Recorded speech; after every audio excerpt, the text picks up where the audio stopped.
the real problems with practice growth for accountants. Growing your accountancy practice in 2019 should be relatively easy and straightforward. As a firm owner, is it easy for you? Okay, so here are the 8 basic steps for growing your accountancy firm in 2019. Step 1, identify an ideal client avatar or niche that you want to pursue. Step 2, create lead magnets and content that will be relevant to that ideal client avatar or niche. Step 3, establish the foundational pillars of marketing, which is your basic website, your LinkedIn profile, your professional email address, and image. Step 4, deploy the core marketing strategies of referrals, networking, and direct outreach. Those core marketing strategies come before everything else. Step 5, having deployed the core strategies, choose and engage from some of the optional marketing strategies of writing, speaking, and the web. Huge opportunity in terms of web-based marketing. Step 6, develop your sales funnel. Step 7, develop and implement a sales closing process where we can bring prospects to make them customers. And step 8, manage the proposal methodology and the new customer onboarding process. There are 8 steps. You could argue there are more, but that's the core. Now, if it is as easy as those 8 steps that I've identified, why isn't every accountancy practice growing year on year, experiencing double-digit growth? More importantly, can firm growth be as simple as those 8 steps?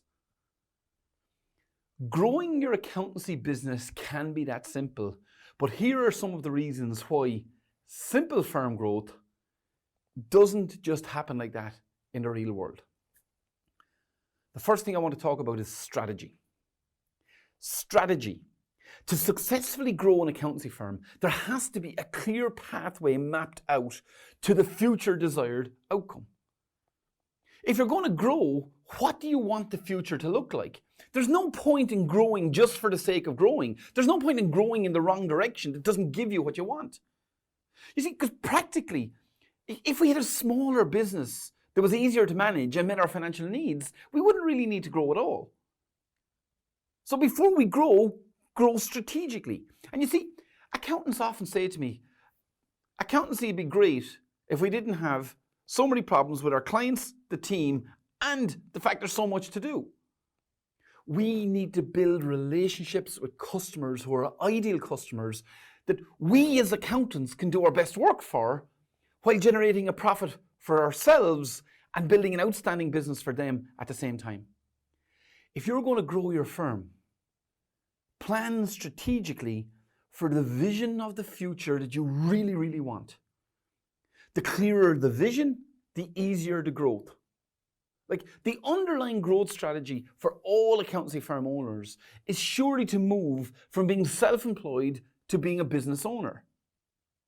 And the real underlying strategy is to grow your firm as a cash-generating asset and build it to sell, whether you ever choose to sell it or not. After strategy comes purpose. Purpose. At the heart of every strategic plan lies your why. Realizing your purpose is the reason why you're in business. And if your raison d'etre is not the cornerstone of your strategy and fully aligned with your business model and plan, growth is not going to be easy. Recently, I spent a memorable and transformative afternoon with one of our Profit Pro clients. And on this day with this accountant, and it was similar to previous days we'd spent together, we invested time trying to tease out his why and work out what his purpose really was. Now, the purpose he was describing to me, it felt wooden and stiff. It just didn't resonate with the person sitting across the table from me. And after a prolonged period of me probing and probing and probing on a specific growth strategy, the guy eventually snapped. He stood up and shouted across the table at me, "I don't care about that. All I want to do is spend time with my family laughing in the back garden. We had a breakthrough. And he went on to explain to me that he was out in the back garden with his kids and they had a hose and they were washing and that it turned into one of the greatest days of all time. And he said, my kids are growing up. This is what's truly important.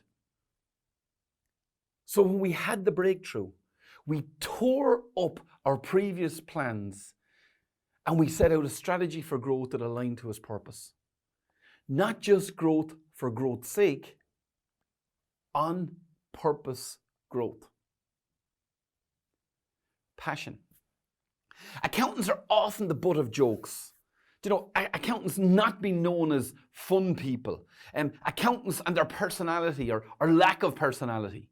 Now, maybe I've spent too much time working with accountants.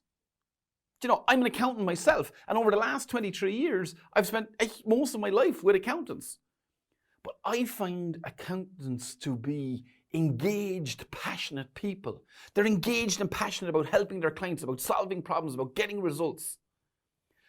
I do, however, believe that when it comes to growth, strategy, and purpose, accountants sometimes live and work as a duller, grayer version of their true selves. Sometimes accountants live in their comfort zone. Many accountants do not challenge the status quo. Now, firstly, I blame the profession for knocking some of the passion out of accountants, but I also think that recurring fees are part of the problem. You see, recurring fees are our greatest strength as a business model, but as is often the case, our greatest strength is actually our greatest weakness. Recurring fees, you see, they create a level of comfort and profitability that means that many accountants don't necessarily push the boundaries of themselves and their business. The other area where I see a deficit of passion is when it comes to growth and delivering a result for accountants. While most accountants love solving problems for their customers, sometimes the passion of delivering a truly remarkable value just isn't there. You know, most accountants intellectually know that specialization and niching is the way forward. But oftentimes I encounter accountants where niching is more a tick-the-box exercise that they know they should do, rather than a passion-fueled celebration of life-changing advice and support for people who are truly loved by their advisor. Passion is the fire that sparks the purpose and the strategy to successfully grow your firm. Do you have the inner fire? Implementation. Like, how many times am I going to hear, oh, Des, if I just had the time to get this done, everything would be different. Time to implement is the single biggest hurdle facing accountants globally. It's not just you, it is everyone, everywhere. But you see, here's the thing. We all have the same 24 hours in the day.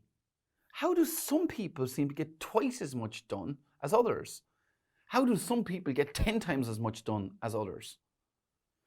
Implementation is simply a choice.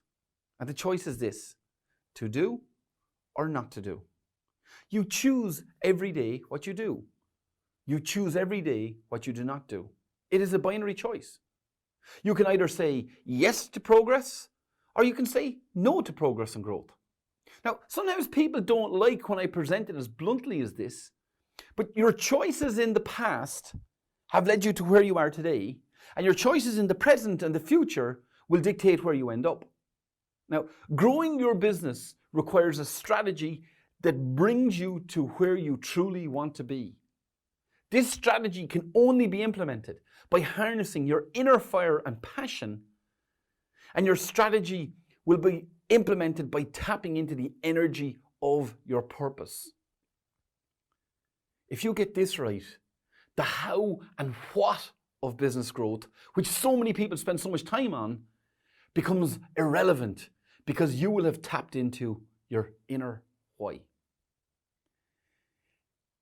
If you found this interesting, make sure and join us at the Practice Growth panel in Accountex North on the 10th of September to learn more about growing your accountancy business. I can't wait to see you there.